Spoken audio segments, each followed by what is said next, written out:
matin, nous allons étudier le chapitre 4, c'est comme la deuxième partie de chapitre 3, parce qu'on voit les mêmes thèmes, les mêmes défis, les mêmes arguments.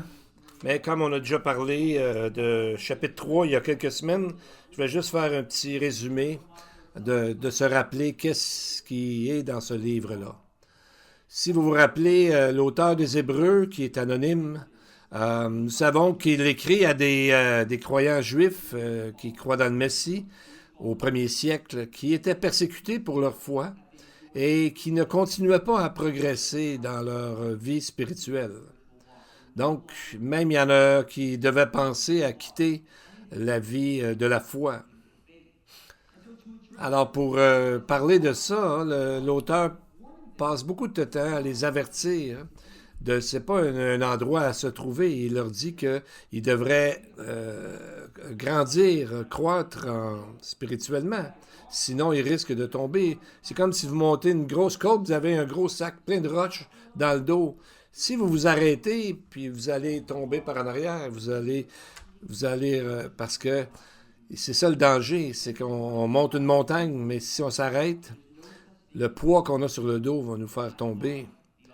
Et c'est ce que l'auteur des Hébreux veut nous avertir. C'est comme un bateau qui est sur l'océan, mais il y a des dangers qu'on ne voit même pas, puis le vent nous emmène un peu n'importe où.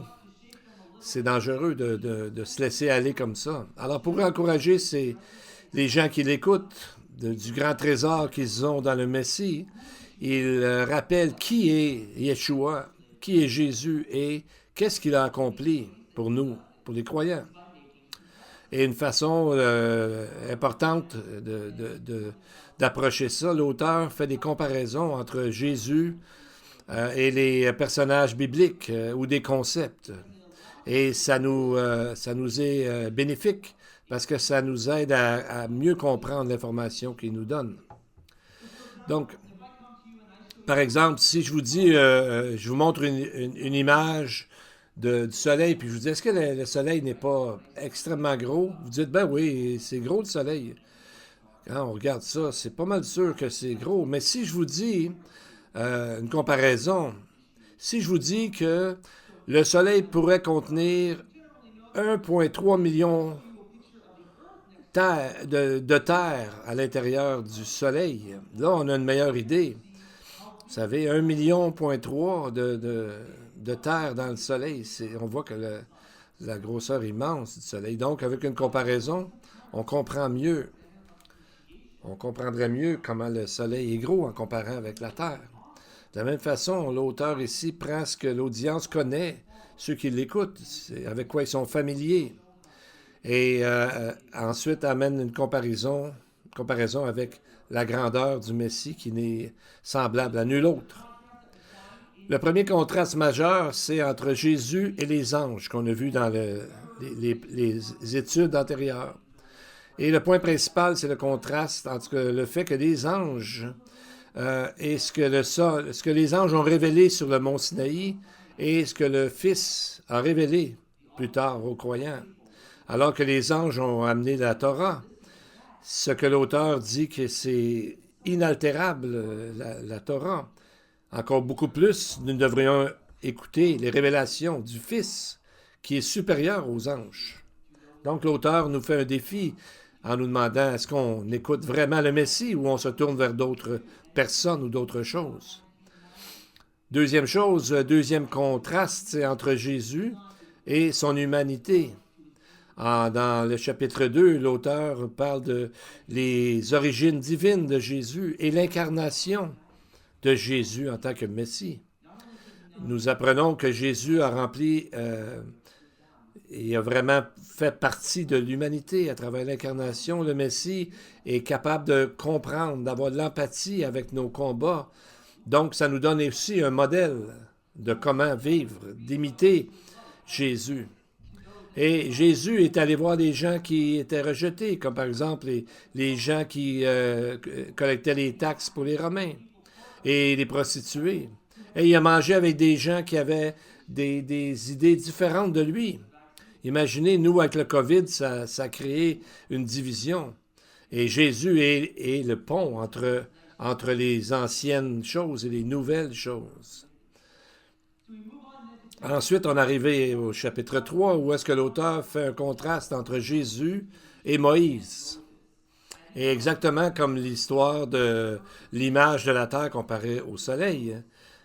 Moïse était très, très élevé dans la pensée juive et Dieu l'a utilisé de façon très puissante. Mais l'auteur fait un contraste entre Moïse, qui était un serviteur fidèle dans la maison de Dieu, à Jésus, qui lui est un fils fidèle sur la maison de Dieu. Donc, c'est à lui qu'appartient la maison, qui est différent de Moïse.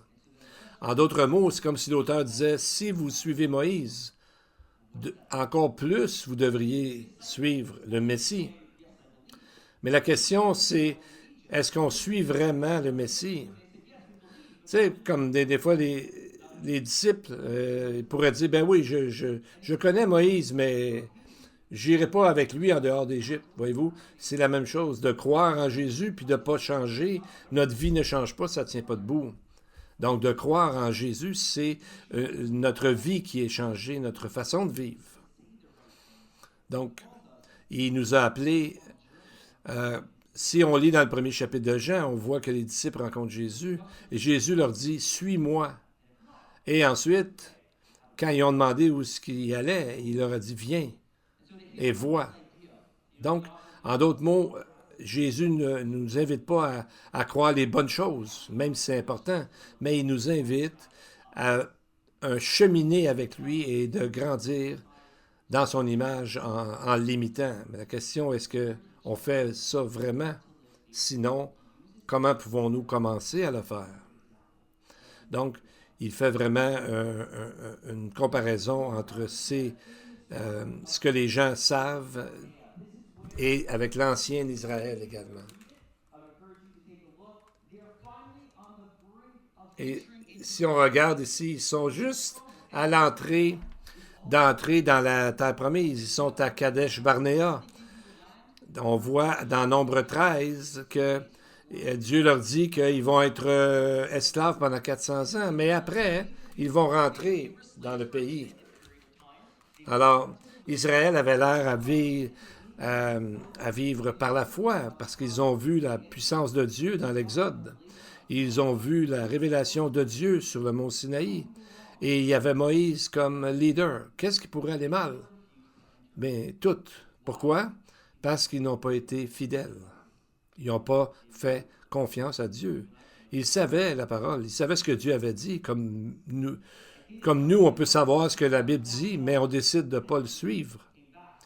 Nous connaissons l'histoire. À Kadesh Barnéa, Moïse a envoyé 12 espions, un de chaque tribu, et 10 sont revenus en disant « Wow, le pays, c'est magnifique, mais il y a des géants, le peuple est fort et c'est dangereux. » Et malgré l'appel de Dieu qui leur disait d'entrer dans le pays, ils ont dit, Nombre 13, 31, « Nous ne pouvons pas monter contre ce peuple car il est beaucoup plus fort que nous. » En d'autres mots, ils savaient ce que Dieu avait révélé, ce que Dieu avait demandé, mais ils ont été infidèles à son appel parce qu'ils n'ont pas fait confiance à Dieu.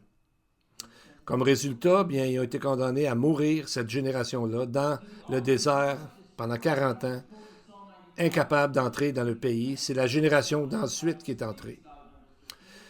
Dans le livre des Hébreux, l'auteur cite le psaume 95 en disant « C'est un peuple dont le cœur est égaré. Ils ne connaissent pas mes voies. Je jurai donc dans ma colère, ils n'entreront pas dans mon repos. » Hébreux 3, verset 11, qui fait référence à psaume 95 aussi. À cause de la désobéissance d'Israël, ils ne sont pas entrés dans le repos de Dieu. Mais selon l'auteur, cette invitation est toujours vraie aujourd'hui. Même si nous, on est dans Kadesh Barnéa, puis on a la même question qu'on se pose, on peut se demander, est-ce que je serai fidèle à Dieu pour entrer dans son repos? Vous savez, c'est parfois difficile de changer parce qu'on est habitué à quelque chose. Et là, on est appelé à changer des choses afin de trouver le repos en Dieu. Mais on peut se demander qu'est-ce que ça veut dire le repos. En Amérique du Nord, l'idée de se reposer, c'est un peu comme être paresseux ou rien faire. C'est un peu négatif.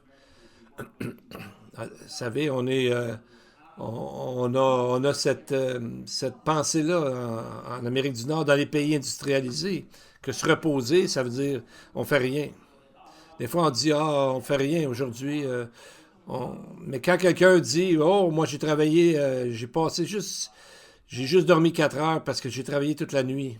Waouh, on dit c'est fort. Mais l'important à se rappeler, c'est que quand tu fais pas attention au repos physique, ton corps commence à fonctionner de mauvaise façon. J'ai lu, vous savez, les militaires qui sont dans les meilleurs, là, qui font des missions incroyables. Il y a un, il y a un soldat dans une division élite militaire a parlé qu'après 3 jours sans se reposer ni dormir, il a commencé à expérimenter des hallucinations. Il a, il a pris un avion, il pensait au lieu d'être un avion que c'était autre chose, et il a vu une bonne fontaine, il pensait que c'était une personne. C'est peut-être un exemple extrême, mais des fois on ne réalise pas l'effet de ne pas se reposer.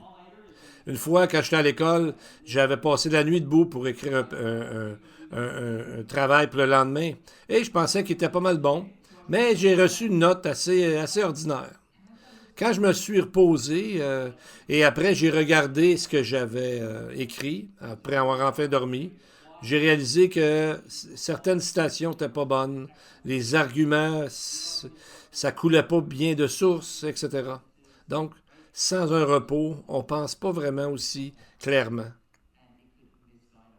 Alors, ça peut nous jouer des tours. Qu'est-ce qui est le repos? Ce n'est pas de la paresse, mais c'est de se réénergiser ou de se recharger nos batteries, comme on dit, ou nos forces.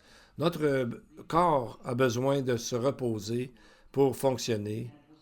Également, si on néglige notre repos physique, ça va avoir un impact sur notre repos spirituel, bien sûr. Comme comme quand on recharge nos téléphones, nos ordinateurs. Ça a été inventé, souvent, c'est basé sur l'humain. Donc, on fait ça pour nos téléphones. Est-ce que nous, on le fait pour notre vie? Donc, l'idée d'entrer dans le repos de Dieu, ça veut dire d'être en communion avec Dieu. Et ça, c'est commencé depuis le tout début de la création dans le livre de la Genèse.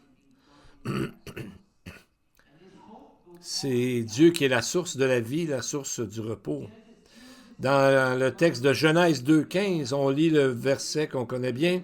L'Éternel Dieu prit l'homme et le plaça dans le jardin d'Éden pour le cultiver et pour le garder. Mais le mot il le plaça dans le jardin. C'est comme si ça serait mieux traduit.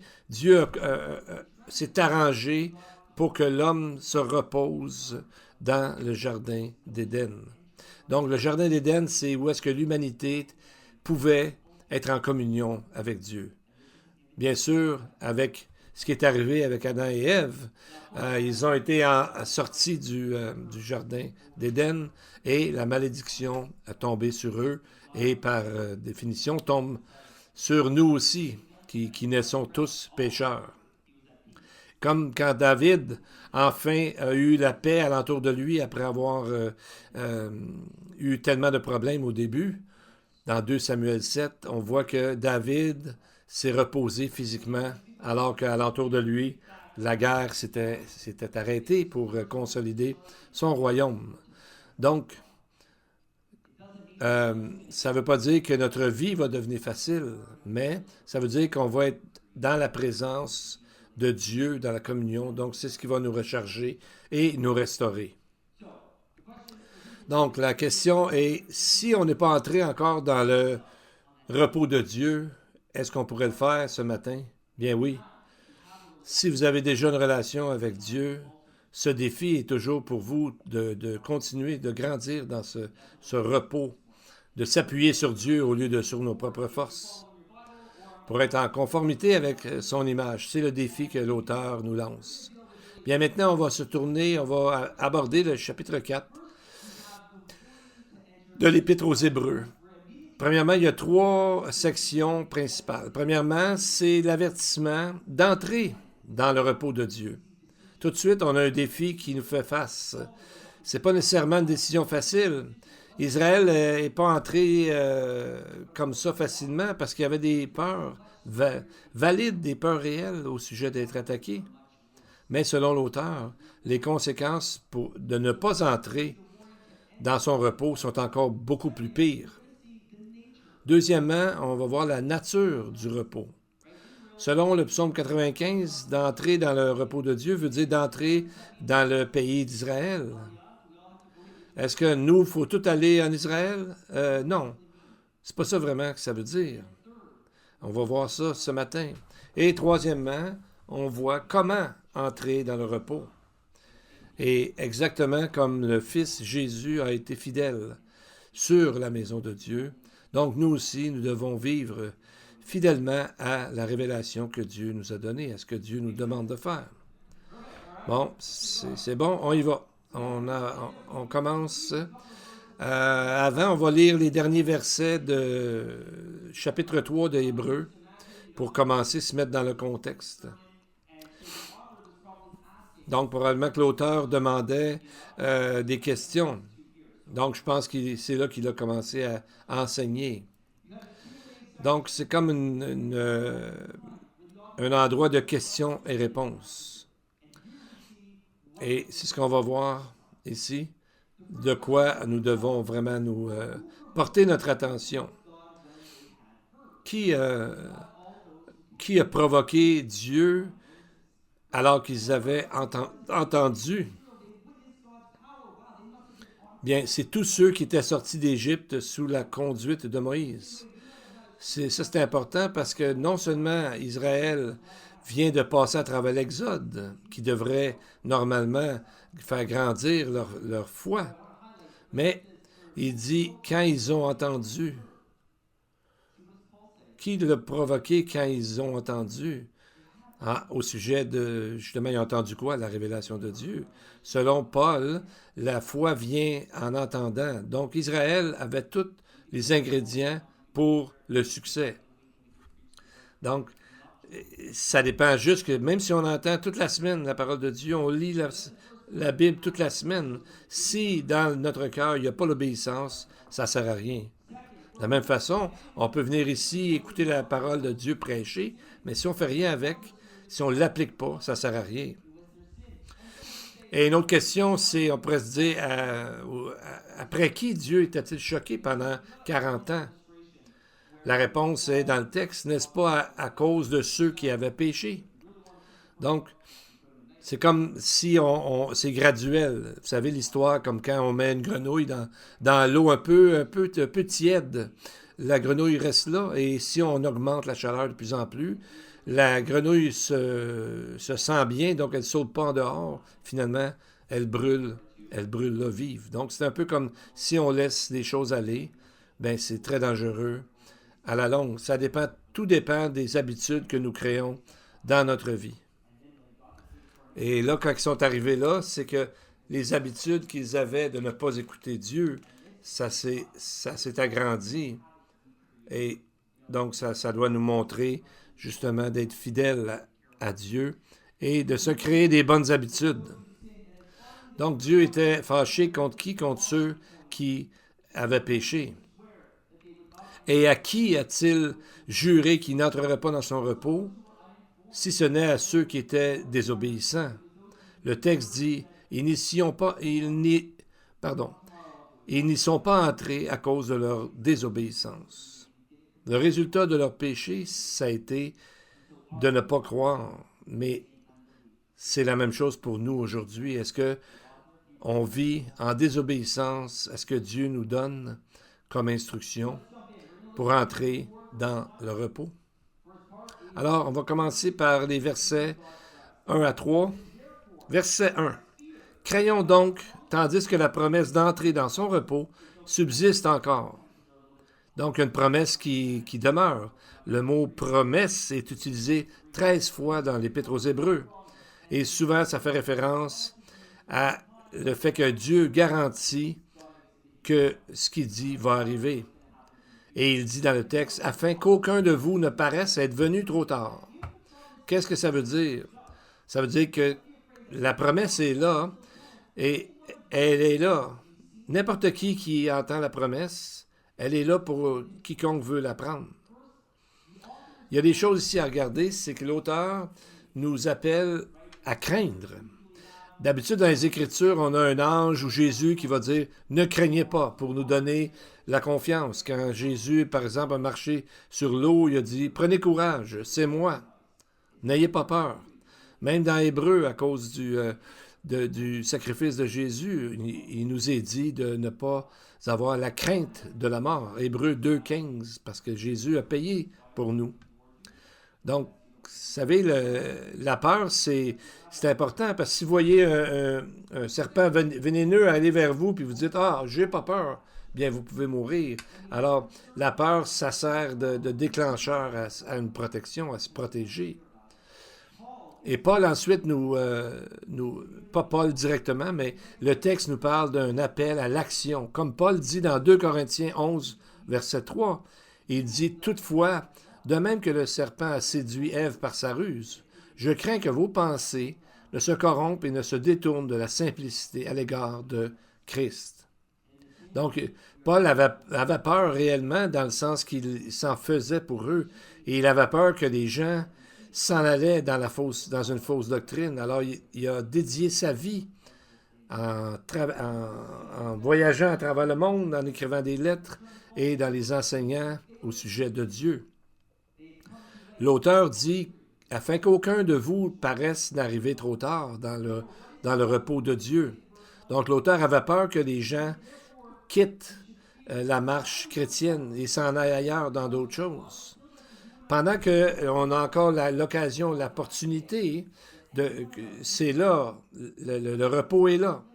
Mais c'est à nous, dans notre marche, par la fidélité et en se tenant loin du péché, d'entrer dans ce repos. C'est la peur que nous devrions avoir, de ne pas avoir le repos de Dieu parce que nous sommes infidèles, parce que nous n'obéissons pas. Et c'est ce qui est arrivé. Pardon, c'est ce qui est arrivé avec Israël dans le début. Que si je me demande, est-ce que je suis Seigneur ou non?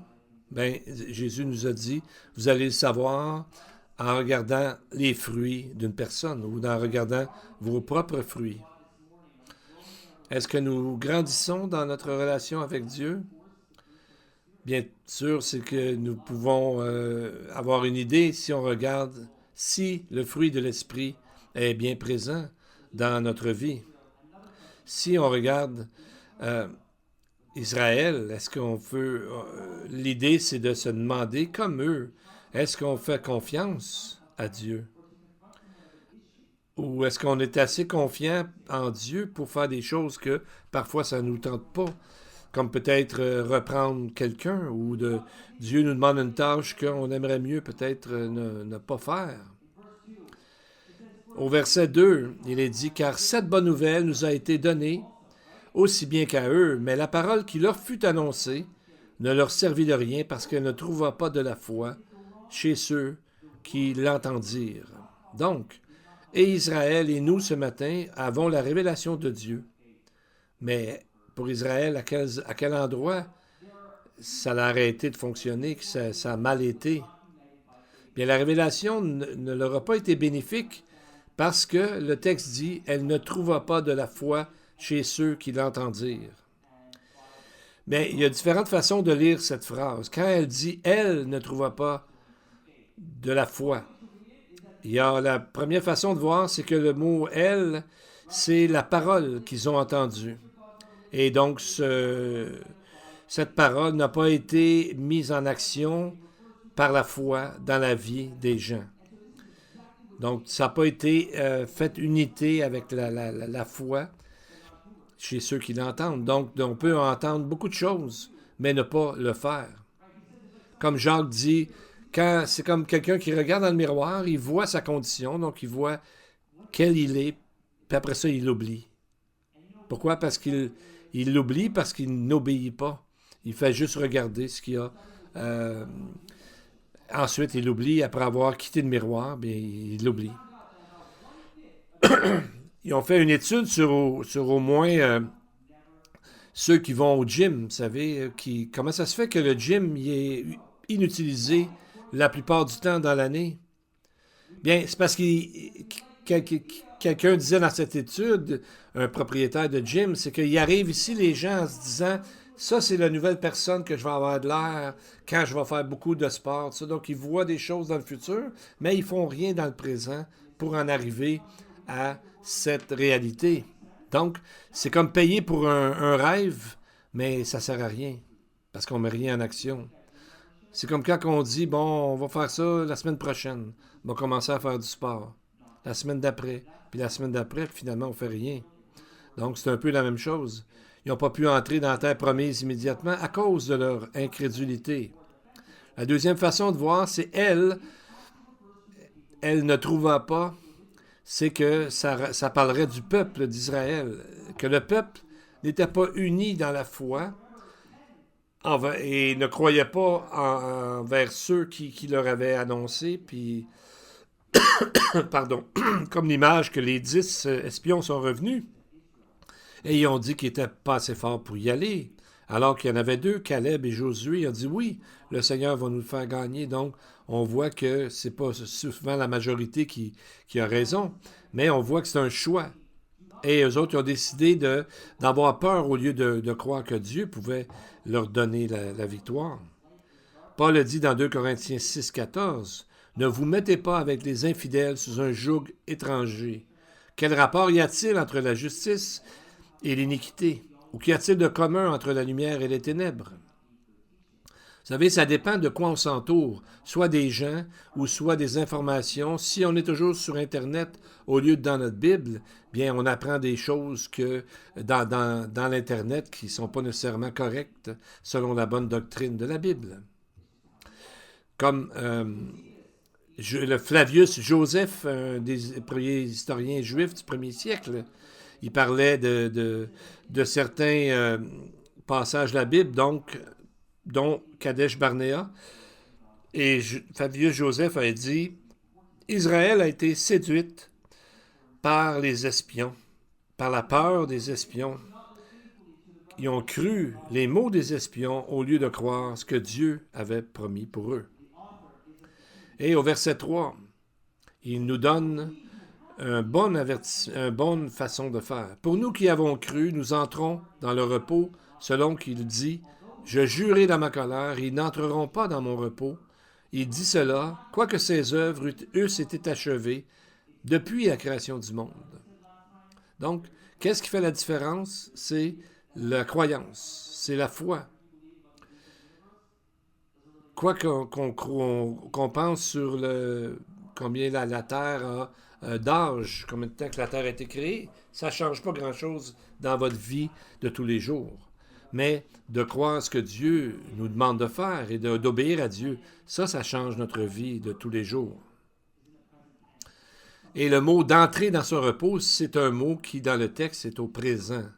Donc, c'est quelque chose qui est toujours en train de se passer, d'être en constante communion avec Dieu. Donc, qu'est-ce que ça veut dire? Il y a des gens qui pourraient dire, qu'est-ce que ça veut dire d'entrer dans le repos de Dieu? Est-ce qu'on est supposé retourner dans le pays de Canaan? Donc, comment on peut entrer dans le repos de Dieu si on vit ici, dans Canaan? Et c'est là que l'auteur fait une explication de ce qu'est le repos. Il dit, quoique ses œuvres eussent été achevées depuis la création du monde. À quoi ça fait référence? Au récit de la création, où on parle de l'importance du repos. L'auteur utilise une façon juive d'interpréter. La méthode s'appelle le Gezara Shawa, où on met deux passages ensemble à l'aide d'un seul mot. Alors, il prend le mot « repos » de Psaume 94, 10 et fait un lien ici avec Genèse 2, 2 pour nous montrer la vraie nature du repos, la vraie nature du sabbat. Au verset 4, la nature du repos. Car il a parlé quelque part ainsi du septième jour. Et Dieu se reposa de toutes ses œuvres le septième jour. Alors, ce n'est pas le repos en Canaan qu'on doit rechercher, mais le repos qui a été établi de tout temps, dès le début de la création. Et c'est ce qui est intéressant, de voir que la tradition, autour de l'époque, au temps de l'époque de Jésus, était le sabbat de la septième journée qui s'est continué. Parce que le texte dit que le septième jour, Dieu s'est reposé. Pas parce que Dieu était fatigué. Tu sais, comme d'autres rois ou d'autres personnes dans ce temps-là, où on dit que Dieu était fatigué, que Dieu avait faim. Donc, c'est pas ça. Notre Dieu n'était pas fatigué. C'est qu'il a créé un modèle pour nous à suivre, pour apprendre à se reposer en lui et communier avec lui. C'est ce qu'il veut, une communion avec nous. Comme quand dans le texte dit que dans Genèse 2,15, l'Éternel Dieu prit l'homme et le plaça dans le jardin d'Éden pour le cultiver et le garder. Pardon. Donc, il dit qu'il l'a placé dans le jardin d'Éden pour le cultiver et le garder. Donc, c'est un repos parfait, un repos complet. Donc, on a le premier ici, l'importance du but du repos. C'est comme si, des fois, vous ne dormez pas la nuit et vous dites, pourquoi Dieu m'a créé? Ben, Genèse 2,15. Il nous a placés pour cultiver et le garder. Comme des rabbins ont vu que ces mots ont proposé de changer pas le lien, mais le sens du texte, dans le sens de cultiver et le garder, en disant d'adorer et d'obéir. Parce que, comment comprendre ce texte-là exactement? C'est que Dieu a considéré qu'il faut s'arrêter pour garder de l'adorer et de lui obéir. Et c'est le même genre de formulation, ces deux mots-là, qui est utilisé pour faire référence aux Lévites qui gardaient et qui travaillaient dans le temple. Nombre 3, 7, 8, 8, 26, etc. Donc, d'entrer dans le repos de Dieu veut dire d'être en paix avec lui, d'avoir confessé nos péchés afin d'être en paix avec lui et de restaurer notre communion avec lui. Comme Jésus a dit dans Jean 5, 17, Jésus a dit « Mon Père agit jusqu'à présent, moi aussi j'agis ». Donc, ça ne veut pas dire se reposer de ne rien faire. Jésus agissait. Jésus ne se reposait pas comme pourtant il faisait beaucoup de voyages, etc. Donc, l'idée, c'est de ne jamais arrêter d'être en communion avec Dieu afin de grandir. La question est, est-ce que nous le faisons? Et c'est le point principal que l'auteur veut amener dans les versets 6 et 7. Verset 6, il dit « Or, puisqu'il est encore réservé à quelques-uns d'y entrer. » Peut-être qu'il y en a ici qui n'ont pas encore entré dans ce repos-là. Donc, c'est le temps. Et que ceux à qui d'abord la promesse a été faite ne sont pas entrés à cause de leur désobéissance. Verset 7, Dieu fixe de nouveau un jour, aujourd'hui en disant, dans David, si longtemps après, comme il est dit plus haut, aujourd'hui, si vous entendez sa voix, n'endurcissez pas vos cœurs. Pardon. Vous savez, l'important dans le texte, c'est le mot « aujourd'hui ». Parfois, c'est facile de dire « Ah, je vais faire ça demain. Je vais consacrer ma vie demain. » Ou « Je vais m'occuper de telle chose demain. » Mais qu'est-ce que Jacques dit, Jacques 4, 14? « Vous ne savez pas ce qui arrivera demain. Car qu'est-ce que votre vie? On ne sait pas ce qui va arriver demain. Aujourd'hui est le jour du salut. » Il dit « Aujourd'hui, si vous entendez sa voix, n'endurcissez pas son cœur. » Il a écrit la même invitation. Et c'est pour ça qu'au lieu de citer telle chose, il dit, David a dit, des années après, aujourd'hui, si vous entendez sa voix, n'endurcissez pas vos cœurs. Jésus a dit la même chose d'une autre façon. Il a dit, venez à moi, vous tous qui êtes fatigués et chargés, et je vous donnerai du repos. Matthieu 11, 28. Ce matin, l'auteur des Hébreux nous dit exactement la même invitation que Jésus nous a donnée, d'aller à lui. Vous savez, dans le psaume 95, qui a rapport à la venue du Messie, dans le Talmud, il y a des différents récits qui ont été faits. Et dans un des passages, il est dit que Josué, à un moment donné, a rencontré Élie, puis il a demandé quand est-ce que le Messie va arriver. Élie a répondu, ben, va lui demander au Messie lui-même. Et Élie lui dit que le Messie est dans les portes de Rome, et tu peux le reconnaître parce qu'il va être assis avec les lépreux. Alors Josué est allé voir le Messie et lui a dit, quand est-ce que le maître revient? Et le Messie a répondu, aujourd'hui. Et il a cité, aujourd'hui, si vous entendez sa voix. Psaume 95, 7. En d'autres mots, même dans la littérature juive, il y a une espérance d'entrer dans le repos de Dieu à travers le Messie. Pourtant, c'est un récit dans le Talmud et non pas dans la Bible, parce que Dieu a parlé différemment de plusieurs façons. Maintenant, si on regarde par rapport à la volonté de Dieu, on peut se demander, est-ce que je vis une vie d'obéissance? Est-ce que je suis fidèle? Parfois, la révélation de Dieu est claire dans la parole de Dieu. Il y a aussi la volonté générale de Dieu.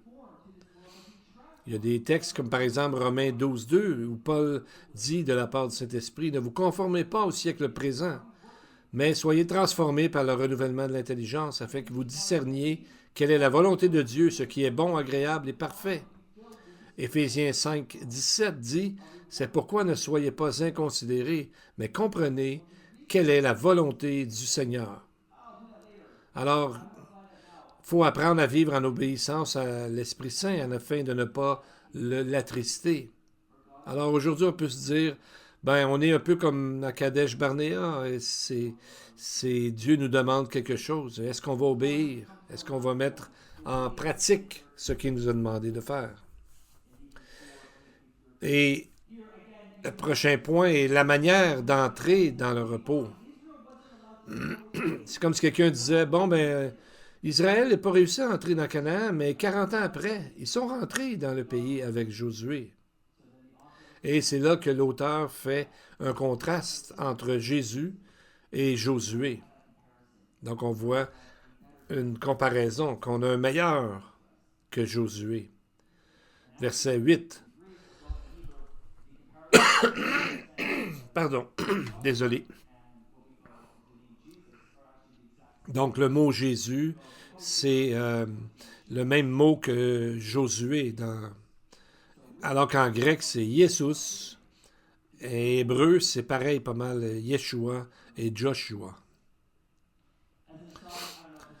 C'est juste en passant, je me souviens d'avoir rencontré des gens qui voulaient un peu détruire ma foi comme jeune croyant.